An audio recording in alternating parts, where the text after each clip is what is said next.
Jeste, ima šta popiti.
na Sigoru, a ja tebi harmoniko stara, jer od tebi nema para.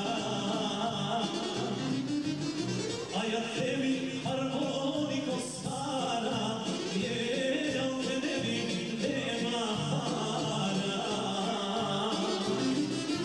Ti si zrovog suza zrobuta, a i robog davnih precuta.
Biće još folklora, imat će oni, a i sad.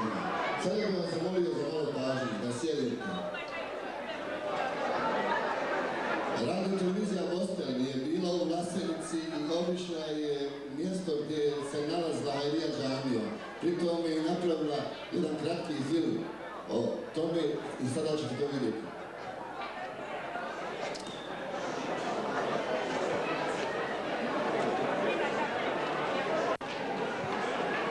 Večeras ću vam početi sa jednom pjesmom koju je napisao jedan naš profesor.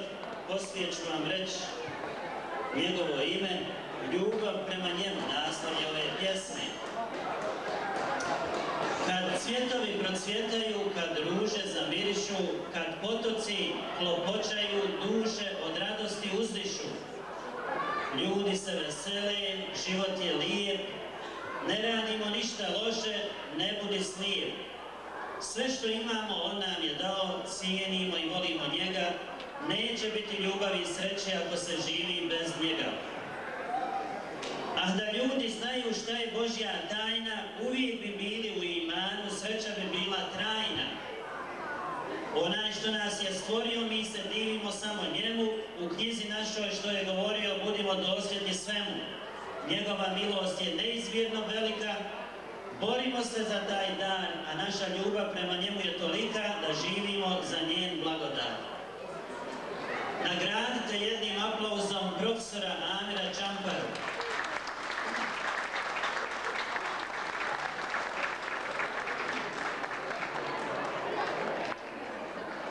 Braćo i sestre, da vidimo koliko je večeras ovdje ljudi iz Vlasenice, nek dignu ruke. Evo vidite, jedna manjina iz Vlasenice i ovo pokazuje večeras ovo pokazuje da su se drugi Bošnjaci, muslimani odazvali pozivu Vlaseničana da se i tamo u njihovom gradu obnovi džamija. Braćo i sestre, znate li vi koliko je džamija u Prijedoru srušeno? Čujete li me? Znate li koliko je džamija u Prijedoru srušeno? 32. Znate li koliko je džamija u Prijedoru već obnovljeno i ljepše su nego što su bile? 30.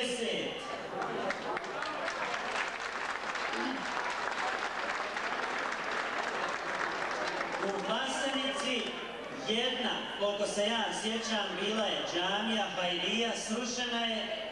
Pa kako onda da se ne obnovi jedna džamija ako se u Prijedoru moglo obnoviti 30? Hoćemo mi to večeras uraditi? Hoćemo ako Boga. Važno je početi, da bude dobar početak i večeras ako mi pokažemo sa svojim prilozima kako se obnavljaju džamije porušene, vjerujte da će i drugi i Vlaseničani i ne Vlaseničani širom Amerike slijediti naš primjer, a danas, kao što znate, zahvaljujući novinama, televiziji, internetu, dobro se daleko čuje, a zlo još dalje. Ali mi nismo narod od zla. Mi nismo narod od zla. Mi ne vrijeđamo tuđe svetije i nama je Isus, Isa, alejselam, Božji poslanik i nikad nam ne bi palo na pamet da ga uvrijedimo. Nikad nam ne bi palo na pamet da napravimo karikaturu Isa, alejselam. A oni koji ismijavaju našeg poslanika, poslaniku to ne škodi, islamu to ne škodi, muslimanima to ne škodi, ali oni pokazuju svoje necivilizirano lice.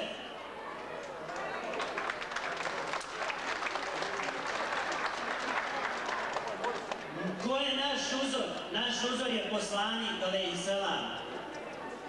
Iako nije sa nama, mi ga toliko volimo i toliko o njemu znamo, on je naš uzor, a ne kao što to neki uzimaju za uzore ljude, koji onda poslije obrukaju i vjeru. Sjetite se samo skandala koje, nažalost kažemo, ne radujemo za ničijem dobru, ali recimo za kardinale se kaže uzoriti kardinal, uzoriti, što znači da on treba da bude uzor drugima, a onda se otkrije da je taj kardinal štitio one popove koji su seksualno napadali djecu. Naš uzor je poslanik Muhammed sallallahu alejhi ve sellem i nama su pokušali jednom našem imamu u Krajini poturiti da je on u Mektebu neku djevojčicu kao napadao i sad se je ustanovilo da je to bilo podmetanje, da je to bila laž i da se je željelo u Bosni kazati, eto vidite, ne radimo to samo mi i vaši imami to rade, ali to, hvala Bogu, se nikada nije desilo, niti će se ako Bog da desiti.